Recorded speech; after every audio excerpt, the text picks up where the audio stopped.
ధర్మపురి క్షేత్రంలో 2 రోజులుగా కొనసాగుతున్న గోదావరి వరద ఎప్పటికప్పుడు పరిరక్షిస్తున్న అధికారులు, ప్రజాప్రతినిధులు. జగిత్యాల జిల్లా ధర్మపురి వద్ద గోదావరి నీటి మట్టం క్రమేపీ పెరుగుతోంది. గత 4 రోజులుగా ఎడతెరిపి లేకుండా కురుస్తున్న భారీ వర్షాలకు తోడు కడెం, ఎస్ఆర్ఎస్పీ ప్రాజెక్టుల నుండి నీటిని దిగువకు విడుదల చేస్తుండటంతో గోదావరికి వరద పోటెత్తింది. పుష్కర స్నానఘట్టాలు నీట మునిగాయి. సంతోషిమాత ఆలయంలోకి వరద నీరు చేరింది. దీంతో భక్తులను స్నానాల కోసం నది లోపలికి అనుమతించడం లేదు. నది ఒడ్డున బారికేడ్లను ఏర్పాటు చేశారు. వరద పరిస్థితిని ప్రభుత్వ విప్ ఎమ్మెల్యే అడ్లూరి లక్ష్మణ్ కుమార్తో పాటు జిల్లా అధికారులు ఎప్పటికప్పుడు పర్యవేక్షిస్తున్నారు. లోతట్టు ప్రాంతాల ప్రజలను ముందస్తుగా పునరావాస కేంద్రాలకు తరలి వెళ్లాలని సూచించారు. నది తీర ప్రాంతాల, గ్రామాల ప్రజలను అధికారులు అప్రమత్తం చేస్తున్నారు.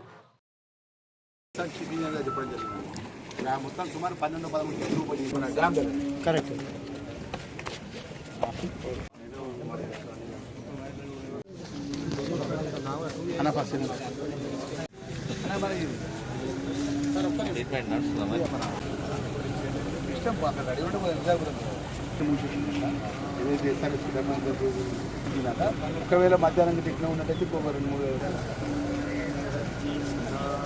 3 రోజుల నుంచి అకాల వర్షాలతోని, ఈ వాతావరణంలో పుట్టిన పెనుమార్పులతోని తీవ్రమైన భారీ వర్షాలు వస్తున్నాయి. మరి దానిలో భాగంగా నిన్న 2 రోజుల క్రితం కడెం ప్రాజెక్ట్ నుంచి సుమారు 3 లక్షల క్యూసెక్ వాటరు ఇరిగేషన్ అధికారులు గేట్లు వదిలి గోదావరిలో వదలడం జరిగింది. అదేవిధంగా నిన్న ఉదయం 11 గంటలకు ఎస్ఆర్ఎస్ శ్రీరామ్ సాగర్ ప్రాజెక్టు ద్వారా కూడా సుమారు 3 లక్షల పైచీలకు క్యూసెక్ వాటర్ను కూడా ఈ గోదావరిలో గేట్లు వదలడం జరిగింది.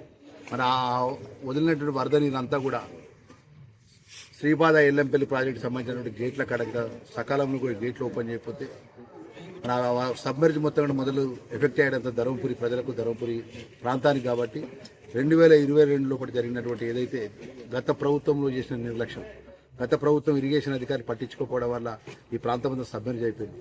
దాన్ని దృష్టిలో పెట్టుకొని ప్రజల యొక్క సమస్యలు తెలిసిన వాటిగా తక్షణమే నిన్న రాష్ట్ర ముఖ్యమంత్రి గారి దృష్టికి తీసుకెళ్లడం జరిగింది. మన దానిలో భాగంగా ఈరోజు కొంత వాటర్ ఏదైతే మట్టం పెరిగింది, ఆ వాటర్ పెరిగిందని కూడా ఇప్పుడు 12 గంటల వరకు ఈ గోదావరి తీర ప్రాంతంలో మేమందరం కూడా, మేము కానీ, జిల్లా కలెక్టర్ గారు కానీ, ఎస్పీ కానీ, అదేవిధంగా రెవెన్యూ అధికారులు కానీ, మా మున్సిపాలిటీకి సంబంధించిన సిబ్బంది అంతా కూడా నిద్రపోకుండా కూడా ఈ గోదావరి ఒడ్డెంబడే ఉన్నారు. మా అధికారులంతా కూడా, జిల్లా యంత్రాంగం మొత్తం ఇక్కడే ఉన్నది.